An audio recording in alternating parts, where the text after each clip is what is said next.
Hello. No, we're going to talk Westworld Episode 3 on this edition of McNultys on Movies. Yay. Yeah, so Episode 3, and we watched it twice, so we could take We did, not notes. at the same time, but not back to back. No.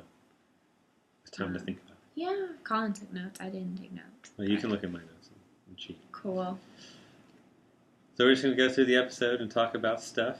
First thing we had was Bernard and Dorothy talking about Alice in Wonderland. In particular, if I'm not the same, then who in the world am I? We also got to see Bernard using analysis mode. To check why she answered things the way she did. Yeah. Yeah. It was very interesting, and he'd brought stuff in, I guess, like that before for her to read. Mm-hmm. It almost feels like the talks have been going on for longer than the hosts have been having issues. Yeah, it definitely feels like that. Got that Excuse sense. me, guys. And that Bernard is trying to have like a connection, I guess, but one that he can like fully understand. But he's also kind of like seems nervous about, interacting with the host this way. He knows he's not really supposed to. Do you think that Bernard is starting to question if they can be fully conscious or have a subconscious? Or I think he gets the sense that it's dangerous to continue talking with him like this vague sense of unease about it. But I don't think that ultimately he's really that interested in whether or not Dorothy is like conscious. I don't think that's why Dolores. Yeah. I think I wrote Dorothy down in all of these notes. Yeah. Quality Westworld video podcast. That's not why he's there. He's there just to like you wrote Dolores. talk about pain and change and stuff, and have a daughter figure, I guess. Yeah, I think he's replacing. Yeah, I think that's pretty straightforward. Then we see Billy, and he has his first shootout, I guess, and decides that he's going to go on a adventure. I thought it's interesting, we get to see what happens when guests get shot. They get bruised? Yeah. Which is odd to me because the man in black never seems to, flinch when he gets shot. Yeah, that's true. And Billy, Not flew, but he, got knocked over. I guess because he wasn't expecting it. I think so, yeah. The man in black has had so much experience. It just, doesn't faze him. But, yeah. Or maybe he's wearing something. I don't know. I feel like I don't know if the weapons and how the weapons work is going to get glossed over, or if it's actually going to be really important. You know? Right. So speaking of weapons. Yeah. You could just have the weapons talk. Yeah. So it seems like there are certain hosts that have weapons privileges. Uh-huh. And I guess Dolores now has given herself weapon privileges somehow. It seems like the voice of God programming overrides their lack of whatever else they're supposed to do. So when she hears the voice saying "kill him" and has the gun, she's then able to pull the trigger. Yeah. Which I guess maybe that will carry on in the future episodes, that she'll be able to. Yeah, it's not clear. We'll see. If it's an intermittent thing or if she just has it now. She can access that whenever she needs to. But it does, I guess, show that plus when we had the stray, he seemed to be able to do stuff that he wasn't. Although I guess he had weapons privileges already. We know that he could use the axe. He can override some of the safeguards that are in there, which is why I was thinking the mechanics of how the physical weapons actually work, how it is that they're able to blow holes in the hosts and not in the guests, where that safety layer might be important for what kinds of behaviors we can see hosts get if they get more and more aberrant, which I would assume that they will. And I think the host that was the stray, there's something with the host that they're beginning to be able to wake themselves up. Yeah. Because we saw that with Maeve, with her waking herself up in Yeah.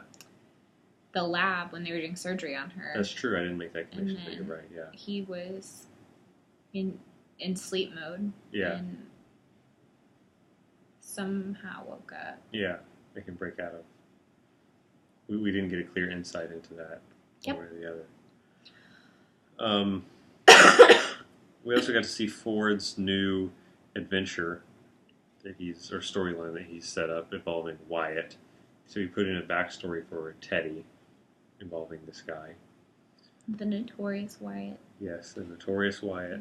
Interesting, though, how at the very end, all of the masked figures surrounding Teddy and the guest, that was a girl that ran away, that lady. Yeah. Our nameless female adventurer. Yeah, they got shot, but they didn't fall down. Yeah, they didn't. It felt similar to the way the guests react. Right. But I don't think they're guests. Having rewatched it, I don't think they are either, that, but it's a weird. It was weird. It was strange, yeah. Well, I feel like There's Ford. something off about it. I think Ford might be playing with playing on like a meta level, like this adventure, because Wyatt hears his backstory is that he hears the voice of God. Yeah. Which is the same thing that Ford said Arnold put into the host that is driving this aberrant behavior. Maybe happened to Dolores when she heard that voice. Yes. And then those people didn't get shot, and Ford said it would be very different and very innovative. And I just feel like another new story, like, unless it gives us some crazy insight into Ford and like his mind headspace, like it seems like he is playing with the aberration angle on purpose in this storyline. So, and it was interesting too. You caught during Ford's and Bernard's conversation. You said that I guess it was Ford said the only part of Arnold's code that was left was that was spoken. It was the words that, like the analysis, the words they used to control them, the sleep mode and that sort of stuff, which would make sense if the violent delights words are connected to, like, that's where his Arnold's code, that's the hook. That's how it still got in there. So, yeah. I thought that was interesting. And what else? I think that's everything that we. Yeah. That lady, short one, the employee who almost got her head bashed in with a rock. Yes. So she said that the backstory. Is that wrong? Whatever. Is sorry. Built like the rest of their personality is built around the backstory. And Ford said that Teddy is just now getting his backstory. So like we might see changes to Teddy. Like having a big change in backstory might have a significant change. I wonder how old Teddy is. Yeah, I don't know. He's got to have been pretty early because he's so connected to Dorothy, at least as a character, Dolores. if not Dolores. Even if you can call her Dorothy. As a maybe that, I don't know if that particular model was always Teddy, but yeah. So there's been speculation. Yep. On the internet. That my sister-in-law talked to us about yesterday, and my brother, about theories about who the Man in Black is, which was one of our questions from the previous episode, the past 2 episodes. So there's this talk about maybe different timelines going on. The timeline with Billy and his soon-to-be brother-in-law. Some people are saying maybe that happened 30 years earlier, right after the park opened, and that Billy actually becomes the Man in Black, and the Man in Black is present day, returning to figure out this maze that he keeps talking about. I think that is probable. I think Go ahead. that we'll figure out more next episode because we see So what we'd be talking about is that any scenes that have Billy in them would have to, and there aren't that many of them actually. Like he's not in that many scenes. Yeah. But whenever he's there, it would be separate from the rest of the events that form the majority of the episode. And in most of those scenes, at least this episode, I haven't gone back with that mindset on the earlier ones, there's no clear connection between anything Billy does and anything that the park people are doing or any of the aberrant behavior. He doesn't see any of that. The exception to that would be that Dolores walks into his campsite at the end of this episode. She's on in a way that is consistent with it being the direct connection from the previous scene, which would say that from her leaving the barn after shooting that guy. Guy, yeah. So if that's the case, then they're all on the same timeline. But maybe not. Maybe that was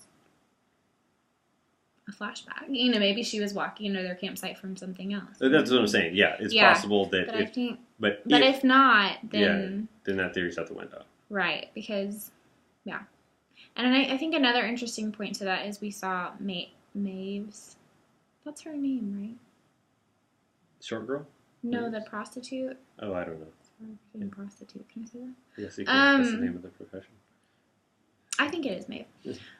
We see some of I assume it's a prior, because it's a flashback timeline that she was in with her daughter.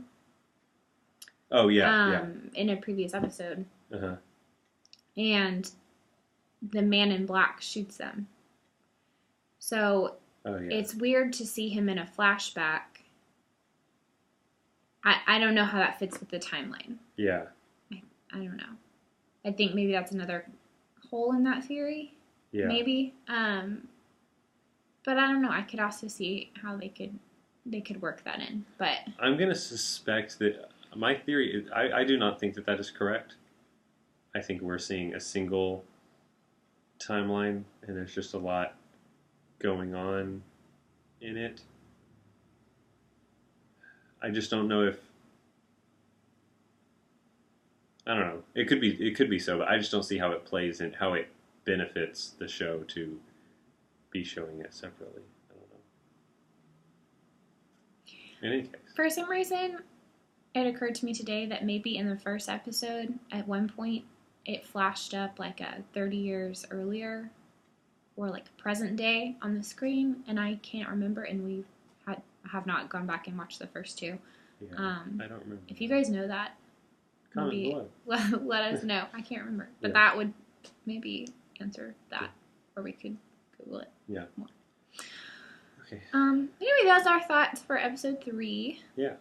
Tune in next week for episode 4. Or whenever we get around to putting it out. Yeah. We're sorry this was a week late. Yeah. I've not had much of a voice this week. Yep. Right. And since I'm half of this. Yeah, it's I important. need my voice. It's an important part of it. Your favorite half. Yep. What? My favorite half. Oh. We'll be back next week. Okay, bye.